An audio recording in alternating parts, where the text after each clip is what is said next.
처음 이 여자는 예수님을 볼 때 남자로밖에는 안 보였어요. 아, 저 남자 키는 껑충하게 생겼는데 참 얼굴은 빈티나네, 이렇게 봤을 거예요. 그래 예수님이 피곤하여 우물가에 턱 앉아 계시는 그 모습이 처량해 보이고, 아니 유대인 남자가 뭐 때문에 여기로 왔을까, 이렇게 봤다고요. 근데 그분과 대화를 하다 보니까 예사뿐이 아닌 거예요. 자기의 모든 것을 다 아시는 거예요. 그래서 이분이 선지자로구나, 하나님이 보낸 선지자구나. 그래서 그렇게 묻는 거예요. 우리는 여기서 예배를 해야 된다는데 유대인들은 예루살렘에서 예배를 한다고 합니다. 어디서 예배를 해야 되겠습니까? 하고 물어볼 때 예수님께서는 아버지께 예배할 때가 오나니 이 산도 저 산도 아니고 신령과 진정으로 예배하는 자를 아버지께서 찾으시느니라, 이런 말씀을 나누는 동안에 그 배에서 생수의 강이 터지는 것처럼 하나님께서 성령의 기름을 부어주시니까 기쁨이 주체할 수 없었던 거예요. 이 여자가 그제서야 예수님이 남자도 아니고 선지자도 아닌 하나님이 보낸 메시아로 보이는 거예요. 그래서 메시아가 오시면 그런 때가 온다는데 혹시 그랬더니 그래, 유대인 중에 메시아가 오는데 내가 바로 그러다. 예수님을 메시아로 만난 거예요.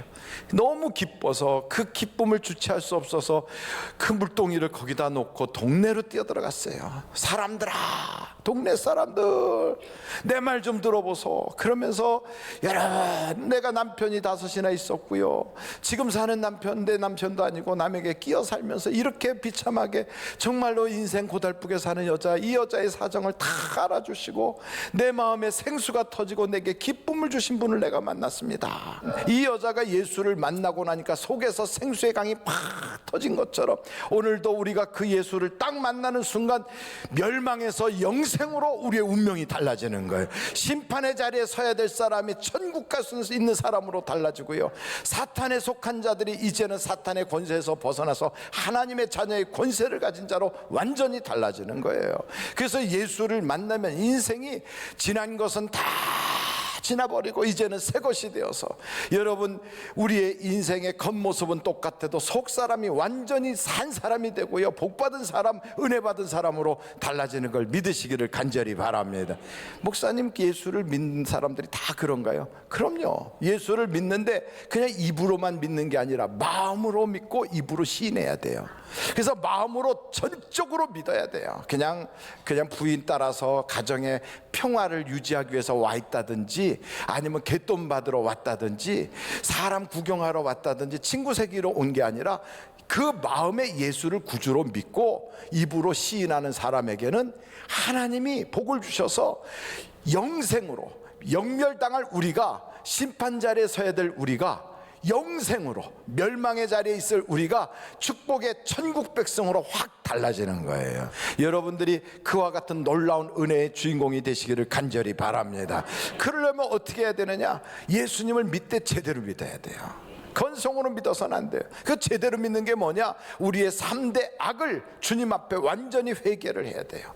3대 죄악이 회개돼야 돼요. 첫째 뭐냐? 세상에 살면서 우리가 지은 사회적, 윤리적, 도덕적인 범죄가 있어요. 그런 죄들을 다 주님께 회개해요. 그리고 두 번째는 우리가 예수 없이 살고 예수 모른다고 살았던, 예수 안 믿고 살았던 그 과거를 회개해야 돼요. 세 번째는 하나님이 나를 이 땅에 보내신 목적이 있어요. 그 목적대로 살지 않고 내 맘대로 살았던 그 죄를 회개해야 돼요. 이 죄를 회개하면 하나님께서, 성령께서 우리에게 깨닫게 하신 대로 십자가에서 물과 피를 쏟아주시고 나를 위하여 당신이 직접 생명의 떡이 되어주셔서 그 예수를 믿게 하시면 그 죄의 모든 것들이 예수 피로 다 씻김받는 줄로 믿습니다. 그래서 여러분, 요한복음 6장에 이런 말씀이 있어요. 한번 요한복음 6장을 찾아보시겠어요? 요한복음 6장 48절. 내가 곧 생명의 떡이니라. 다시 한번 53절부터 또 보겠어요. 예수께서 이르시되 내가 진실로 진실로 너희에게 이르노니 인자의 살을 먹지 아니하고 인자의 피를 마시지 아니하면 너희 속에 생명이 없느니라. 내 살을 먹고 내 피를 마시는 자는 영생을 가졌고 마지막 날에 내가 그를 다시 살리리니.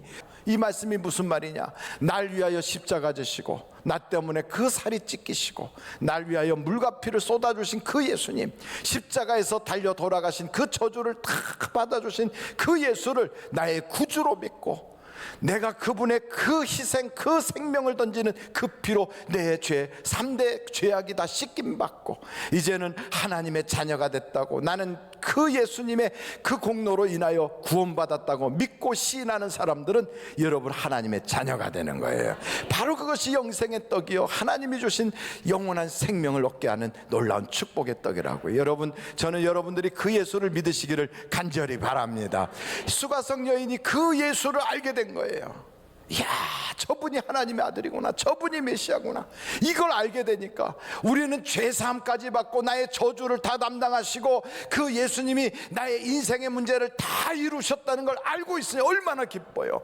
이 뱃속에서부터 생수의 강이 빵 터진 것처럼 자다 말고 일어나서도 나는 지금 죽어도 천국 가는구나, 나는 영생의 구원을 얻은 자구나, 전에는 내가 마귀의 세력에 속했지만 이제는 하나님의 자녀가 됐구나, 기도하면 응답 주시는구나, 이런 놀라운 은혜의 주인공이 됐으니 얼마나 기쁩니까? 여러분, 이런 기쁜 소식이 있으면 어떻게 하겠어요?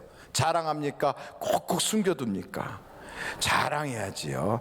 자식 태어나도요, 여보세요 목사님, 아유 우리 아내가요 글쎄 아들을 낳았어요, 아들을. 그러면 나는 속으로 딸 낳으면 더 좋을 뻔했는데, 그런데도 그분은 아들을 낳았다고 막 좋아요. 순산했어요, 순산했어요. 예, 맞아요, 아들 낳군요. 너무너무 기뻐요. 장부가 태어났어요. 대한민국의 앞으로 미래를 이끌어갈 위대한 인물이, 아이고 집사님 가정에서 출생했군요, 축하드립니다. 그 또 전화 와요. 목사님 별로 산고도 없었는데요, 내 아내가 글쎄 두 번째 딸을 낳았어요. 딸이 아빠가 됐어요. 막 전화해요. 그럼 나는 아이고 금메달이에요, 금메달. 막 그러면서 얼마나 기쁜지. 여러분, 사람이 생명이 출생해도 이렇게 기쁜데 하나님께서 나를, 지옥 갈 나를 천국 백성 삼으시고 마귀 사탄의 세력에서 하나님의 자녀의 권세를 주시는 은혜의 자리로 옮겨주신 것 생각하면 얼마나 기뻐요. 자랑단지가 넘쳐나지요. 구원받은 사람 입에는 자랑이 있게 돼 있어요. 예수 만나면 할 얘기가 있다고요. 기도하여 응답받아도요, 자랑할 것이 있어요. 이 여자가 물동이를 놓고 동네에 뛰어들어가서 사람들한테 나의 모든 걸 아는 분을 내가 만났습니다.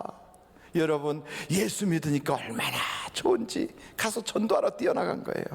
근데 목사님, 전도는요 그래도 좀 성경을 좀 알아야 되겠더라고요. 그 전도하려면 사람이 그래도 말주변이 있어야 전도를 하지. 아무것도 말주변이 없어 괜히 말을 한번 버벅거리고 그러면 전도가 될까요? 그래도 전도는 은사를 받은 사람들이 전도하는 거지, 저같이 그런 은사가 없는 사람은 에이 저는 전도는 이렇게 말하는 분이 있어요. 근데 그 전도가 사실은 그런 게 아니고요, 이렇게 하면 전도가 되는 거예요. 와 보라. 예수님도 그렇게 전도했어요. 여러분, 요한복음 1장을 보세요. 예수님은 뭐 대단하게 전도하신 줄 알지만 전혀 그렇지 않아요. 예수님께서 뭐라고 하셨냐면 39절, 요한복음 1장 39절, 예수께서 이르시되 와서 보라. 그러므로 그들이 가서 계신 데를 보고 그날 함께 거하니 때가 10시쯤 되었더라. 예수님이 그런 거예요. 와 보라. 아니 얼마나 전도가 쉬워요. 다 같이 한번 해볼까요? 시작. 와 보라. 얼마나 좋아요. 우리 교회 수요일날 밥맛이 되게 좋아요. 와보세요. 이게 전도예요. 아이고, 우리 교회는 주일날 국수 맛이 따봉이에요. 국수집, 다른 국수집, 김밥집 될 것도 아니에요. 와서 보세요. 하룻밤을 꼬박 세워서 우러낸 그 국물로 국수를 딱 말아주면 입에 딱 들어가는 순간 녹아서 뱃속에 들어가 있어요. 아이고, 와서 국수 한번 맛보면 또 먹고 싶어질걸요. 두 그릇도 그냥 줘요. 무료예요. 와 보세요. 전도예요, 전도. 얼마나 좋아요. 여러분, 파라솔 전도팀이 나가서 뭐라고 전도하느냐? 와 보라 이러는 거예요. 별것도 아니에요. 우리 교회에 어머니들끼리 모여가지고 힐링타임 갔거든요. 한번 와보세요. 힐링타임 참 재밌어요. 와서 차 마시면서 이런저런 얘기하고 애를 어떻게 키우나 그런 거 얘기해요. 그리고 엄마들끼리 모인 그런 어떤 그 사이트에 들어가서 서로 정보 교환도 하거든요. 와보세요. 우리 언제 모이는데 와보세요. 그럼 오는 거예요. 그 전도하는 거예요. 여러분, 교회밥을 먹으면 마침내는 예수 믿게 되어 있어요. 여러분, 교회에 알파라고 하는 프로그램이 있어요. 그 프로그램 뭐 대단한 것 같지요? 안 그래요. 거기는 이렇게 얘기해요. 뭐든지 물어보세요. 그리고 오셔서 마음껏 드시면서 즐기세요. 노래도 부르는데 우리는 해도 잠든 밤하늘에 이런 노래도 불러요. 오셔서 재밌게 놀아요. 우리 만남은 이런 것도 부르거든요. 아니, 교회에서 그런 거 불러도 되나요? 목사님이 그거 불러요. 그러니 얼마나 재밌어요. 그런데 이상하게 거기에 딱 오시잖아요. 그러면 나중에 성령의 체험을 하고요, 예수의 이름으로 병이 고침을 받고요, 교회에 정착을 하고, 어떤 분은 그 성령 축제를 한다고 주말 수양회 갔다가 거기서 딱 버티면서 내가 절대로 담배도 끊지 않고 난 끝까지 버틸 거야 했다가 하나님한테 한 대 얻어맞아서 담배 피다 쓰러지고 막 그런 간증도 나오고 대단한 역사가 있어요. 여러분, 교회의 발걸음을 딱 해서 예배당 문지방 넘어선다는 게 굉장한 일입니다. 그런 분들을 거저 돌려보내지 말고요, 항상 한박 웃음으로 생글생글 웃으면서 넉넉한 인심으로 품어줄 수 있는 여러분 되시기를 간절히 바랍니다. 여러분, 예수 믿으라고 복음을 전하는데 복잡하게 전할 것 없어요. 와보세요. 교회 오면 참 좋아요. 좋은 사람들도 많아요. 이러면서 그분들에게 권면하면서 우리 교회 도서관에는 책이 10,000권도 넘어요. 오셔서 좋은 책들 보시고 정신적으로 좋은 양식을 좀 얻으세요. 교제도 할 수 있어요. 이런 얘기 하잖아요. 그럼 그분들이 왔다가 하나님을 만나는 순간 인생이 달라지는 거예요. 나를 통하여 그분이 복을 받고 어둠에서 빛으로 나오고 마귀의 세력에서 하나님의 자녀가 되고, 전에는 저주받을 자리에 있던 사람이 이제는 상 받는 사람이 되니 얼마나 행복합니까? 하나님이 그걸 보시면 너무 기뻐서요, 나는 밥 안 먹어도 좋아. 우리 주님 그러시는 거예요. 여러분, 하나님께 식사 대접하고 싶지요? 하나님께 내가 어떻게든지 좀 좋은 것으로 드리고 싶지요? 최고의 선물이 뭐냐? 한 명이라도 지옥 갈 사람 없도록 전도하여 주님께로 이렇게 모시고 오는 걸 보면 우리 주님에게 최고의 선물이 되는 걸 믿으시기를 간절히 바랍니다. 그렇게 주님 앞에 모시고 가면요, 주님은 모시고 오기 전에 나도 한번 해봐야 되겠다는 마음만 먹고 그런 자리로 옮기기만 해도 하나님이 상을 주세요. 여러분, 요한복음 4장 말씀해 보면 이런 말씀이 있어요. 한번 같이 36절을 보시겠습니까? 거두는 자가 이미 삭도 받고 영생에 이르는 열매를 모으나니 이는 뿌리는 자와 거두는 자가 함께 즐거워하게 하려 함이라. 거두는 자가 이미 삭을 받았대요. 그 말은 무슨 말이냐면 아직 일터에 들어가지도 않았는데 그 품삯을 선물로 주시는 거예요. 벌써 하나님께 내가 한번 전도해볼까? 나도 아무개 좀 교회 나오라고 얘기해볼까? 와보라고 나도 그렇게 말하는 사람들하고 어울려서 나도 전도 나가볼까 하는 마음을 먹고 그런 자리로 딱 가는 순간 하나님이 그의 인생에 품삯을 주시는 거예요. 하나님이 주실 때는 째째하지 않아요. 얼마나 주시느냐? 성경에 보니까 100배로 주신대. 100배로. 마가복음 한번 찾아보시겠어요? 10장 29절부터 마가복음 10장 29절로 30절 한번 같이 읽어보시겠습니다. 다 같이 한번 읽어보시겠습니다. 시작. 예수께서 이르시되 내가 진실로 너희에게 이르노니 나와 복음을 위하여 집이나 형제나 자매나 어머니나 아버지나 자식이나 전토를 벌인 자는 현세에 있어 집과 형제와 자매와 어머니와 자식과 전토를 100배나 받되 박해를 겸하여 받고 내세에 영생을 받지 못할 자가 없느니라. 이 말씀을 잘못 이해해가지고 그러면 이제부터 어머니 아버지 다 버려야 되겠구나, 이렇게 생각하는 분들이 계시다면 큰 착각이지요. 성경은 친족과 자기 부모를 돌보지 않는 자는 믿지 않는 불신자보다 악하다고 그랬어요. 아무리 교회에 가르침이 있다 할지라도 자기 부모에게 효도하지 않는 자는 계명을 어긴 자로 어떻게 보이지 않는 하나님을 섬긴다고 말할 수 있겠느냐? 보이는 부모도 섬기지 못하는 자가, 이렇게 말하고 있어요. 그런데 그런 하나님이 오늘 성경에 뭐라고 말하냐면, 여기 보니까 그 아버지, 어머니, 형제, 자매를 버린 자는 100배나 받는데요. 그러니 여러분, 어머니를 버렸는데 100배로 받으면 어머니가 100명이 돼서 찾아오는 거예요. 이런 일입니까? 그 얘기가 아니에요. 실제로 복음을 전하려고 시작하고 주의 일을 하려고 하면 가장 먼저 핍박하는 사람이 누구냐? 가까운 사람이에요. 자기를 이해해 줄 만한 사람이에요. 예수님도 하나님의 일을 하려고 탁 나섰을 때 가장 핍박했던 사람이 누구냐? 예수님의 가족들이었어요. 동생들이 핍박을 해요. 우리 형 미쳤네, 우리 나사렛 지방에 있던 그 마리아의 아들이 미쳐버렸어, 이러면서 귀신 들린 줄 알고 미친 줄 알고 잡으러 다니고 그랬어요. 가장 이해해 줄 수 있는 사랑하는 사람이 핍박하고요, 그 사람이 회방하고 그 사람이 박해해요. 이러는 얘기하는 거예요. 예수가 좋아, 내가 좋아.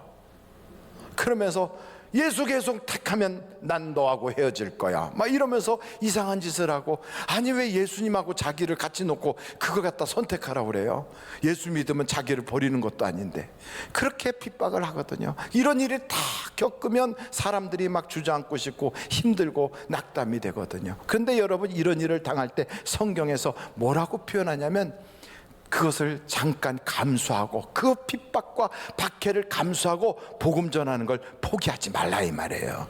그러면 어떻게 되느냐? 결국 그렇게 핍박하던 사람도 예수 믿게 되고, 그 사람도 구원받게 되고, 그 사람도 하나님의 자녀가 되게 해주신다는 거예요. 그래서 여러분, 직장에 갈 때도 막 여보 힘내세요, 이런 아주 이상한 짓도 해보고요, 밖에 나갔다 오면 막 볼에다 뽀뽀를 콱콱 해주면서 환영한다고 두 손을 높이 막 허수아비처럼 막 흔들면서 쫓아가기도 하고, 발도 씻어주고 어깨도 주물러주고 코소리 해가면서 당신 없으면 난 못 산다고 그러고, 시집 와도 내가 당신만 또 결혼할 거라고 그러고, 계속 그러면서 하나님께 기도해야지요. 하나님, 이 모든 상황 아시는 주님께서 내 가족의 마음을 바꿔주셔서 예수 믿게 해주시고, 나의 절대적인 후원자가 되게 해주시고, 우리 가정이 구원받게 해주세요. 그렇게 기도하면 하나님의 응답이 있다고요. 여러분, 기도는 응답이에요. 기도하면 역사가 나타나요. 그분이 그러는 게 아니고 남편이나 아들이나 혹은 부모가 그렇게 핍박하는 게 아니라 그분 속에서 핍박하도록 충동질하고 있는 어둠의 영이 그러는 거거든요. 그러니까 남편 미워하거나 부모 미워하지 말고요, 어둠의 영을 결박시켜야 돼요. 그 어둠의 영을 결박시키는 방법은 예수의 이름으로 기도하면 마귀가 결박을 당하는 거예요. 그래서 여러분, 그 사람은 사랑하되 그 뒤에서 역사하는 어둠의 영을 하나님께 기도하여서, 하나님 도와주세요. 신앙이 없어서 몰라서 저래요. 그 속에 있는 악한 영을 예수의 이름으로 결박시켜 주시고, 믿을 수 있도록, 예수를 알 수 있도록 마음을 열어주세요. 이러면서 주님, 내가 어떻게 해야 되는지 지혜를 주세요 하고 기도하다 보면 하나님께서 100배나 복을 주셔서 가족 구원의 역사도 있게 해주시고, 복음 전하다가 손해본 거, 물질적으로 피해 입은 것 있으면 하나님이 다 갚아주셔서 잃어버린 것보다 채워주는 게 더 많도록 역사해 주신다, 이 말이에요.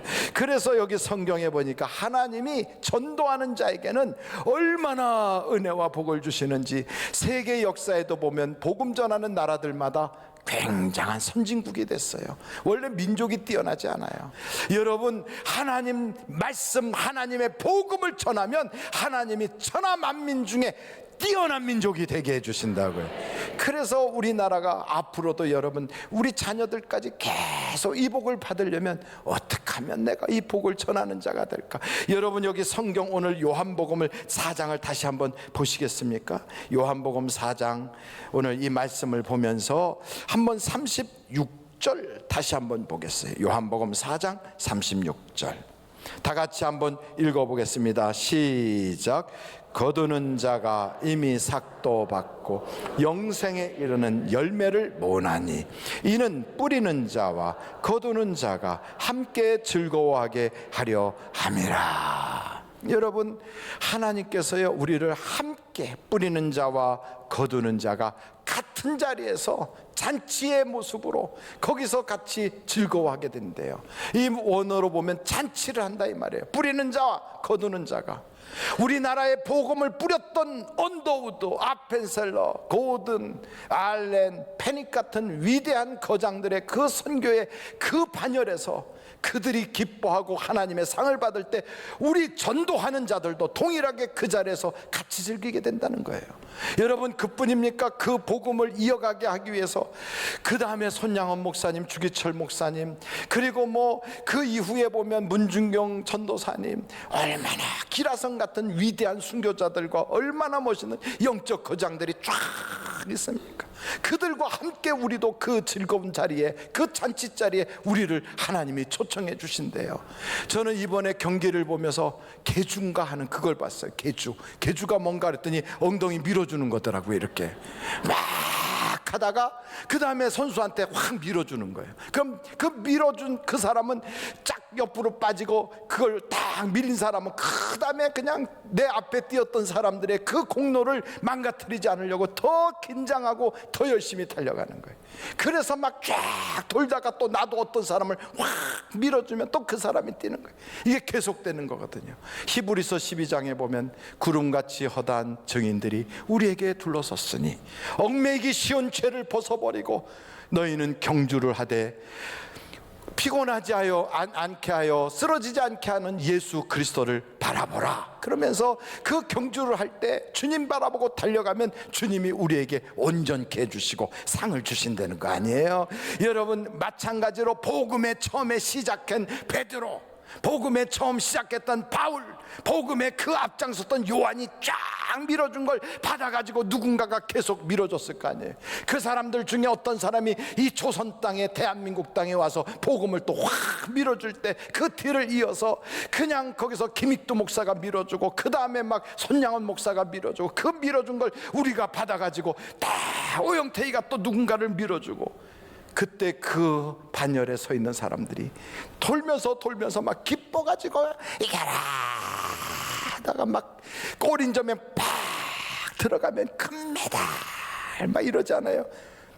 처음 밀어준 사람이나 나중에 골이 나는 사람이나 우리 주님 오실 때까지 계속 그 경기에 참여한 사람들은 그 즐거움에 함께 참여하는 거예요.